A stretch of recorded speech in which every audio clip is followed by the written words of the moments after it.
see the injector here. Now, in this particular engine, these are the injectors. But where is the injector pump? See for here.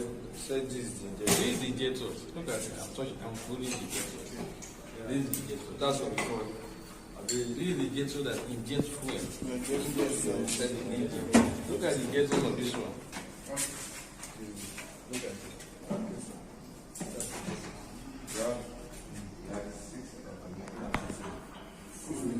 The injectors are well displayed. Look at them. You can see them. Okay, where is the injector pump? There's pumping fuel there. Injector pump. The injector pump. Show me the injector pump. Somewhere, sir. Yes, sir. Yeah. Can you try to locate the injector pump there for me? Can you see injector? 31. 31. Injector pump, yeah. 31. Okay. Look at. No, I want you to see the diagram. Yeah, locate it. Can you see where is the 31 there? Simple logic. I want to eat at home now. Let This one here is the return line.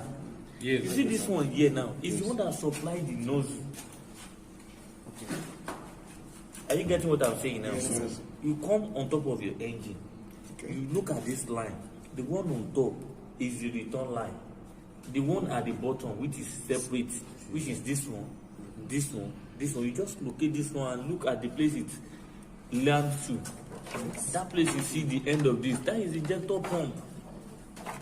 2, 1, 2, 3. Yes. That's the injector. This type of injector pump now is they call it unit pump.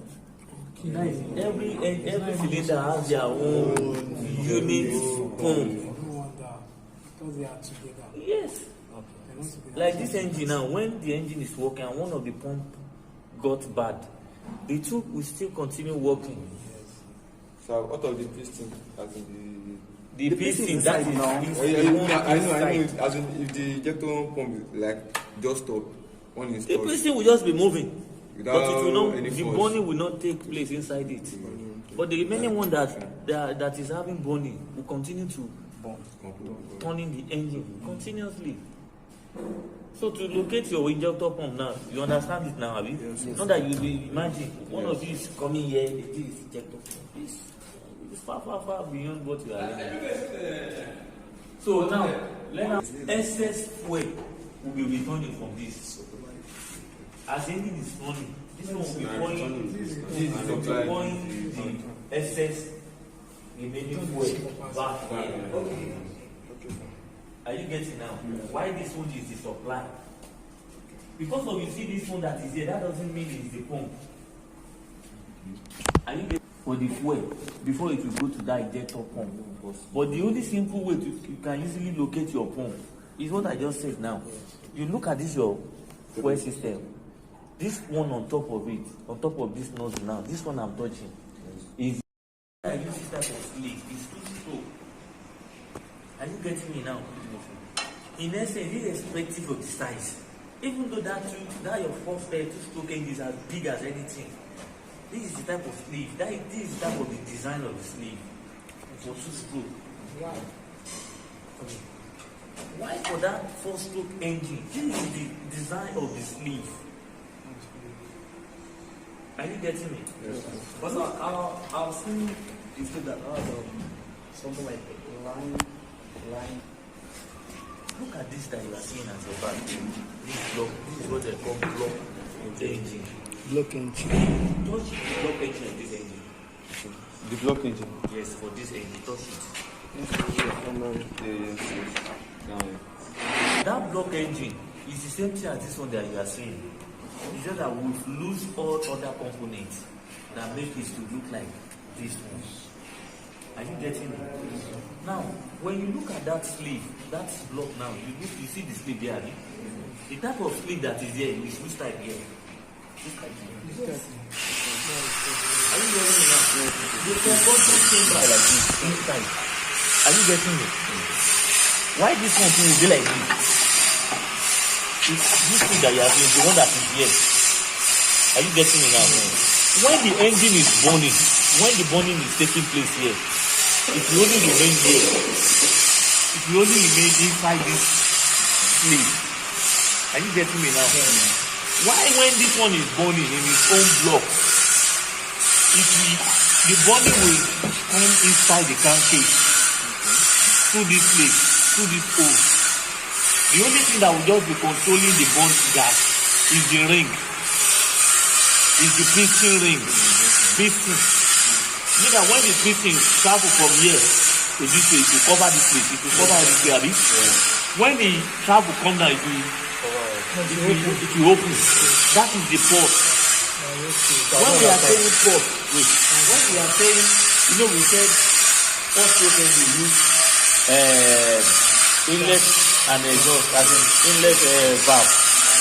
Why this stroke engine that would use port? Yes,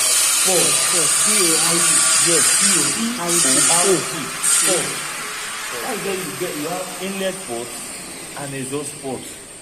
The engine that use port, that is two-stroke engine. Why the engine that use valve, inlet valve and exhaust valve is the engine that use this type of sleeve. Are you getting me now? Yes. This engine that you are seeing now, when the combustion needs to want to take place, it will take place inside the crankcase. Inside where? The crankcase. And when that takes place, when the burning takes place, it will release a lot of smoke, like burn. You know that when you burn something, you have smoke. And that smoke will contaminate that your lubricating oil. Are you getting me now? That is why your two-stroke engine have separate oil. Or that is why they mix it with your fuel. So that immediately it burns, the oil will be used immediately. That is why your two-stroke engine consumes more lubrication. Are you getting me? So, but in this type of engine, the combustion will never be escaped or go to your crankcase. So you can put your oil inside the crankcase. Please, try to understand what I'm saying. I said this one when the burning is taking place. So it takes place inside the crankcase. Like this block that you are seeing now is a block of 4-stroke engine. And this is the sleeve. When the engine is burning, the burning will only remain inside the sleeve. Are you hearing me? But in your 4-stroke engine, your 2-stroke engine, that one use port. And the port, these are the ports. Inlet, one of the ports work for inlet, the other one work for exhaust. And what opens the port is the movement of that your piston. When the piston move up, it will allow, that is when the piston comes down, it will suck the air and the mixture of fuel with the air, it will suck it inside through this place. When it comes, this is the piston. Let's say this man is the piston. When it suck, it will suck air with all the things that will make the engine to start. It suck it and compress it. When the piston move up, it will close all these ports. When you close it, it will now create the pressure that will make the engine. Yes. Are you hearing me now? The same process takes place inside this and this one. But the only difference that is there is that the way this one work with port, inlet port and exhaust port. Why this one work with inlet valve and exhaust valve? Like this our engine. This engine has inlet valve and exhaust valve. Abi? Yes. But that valve is being controlled by this end. Look at that thing that you are seeing here. We call it cylinder head. Are you getting me? That cylinder head is the one that will be on top of this block. Like this one now. On top of that cylinder head is where you now have your nozzle, you have your This is where injector is. I mean, Injector knows. Injector knows. It's not injector. Injector knows. But why this one they call it?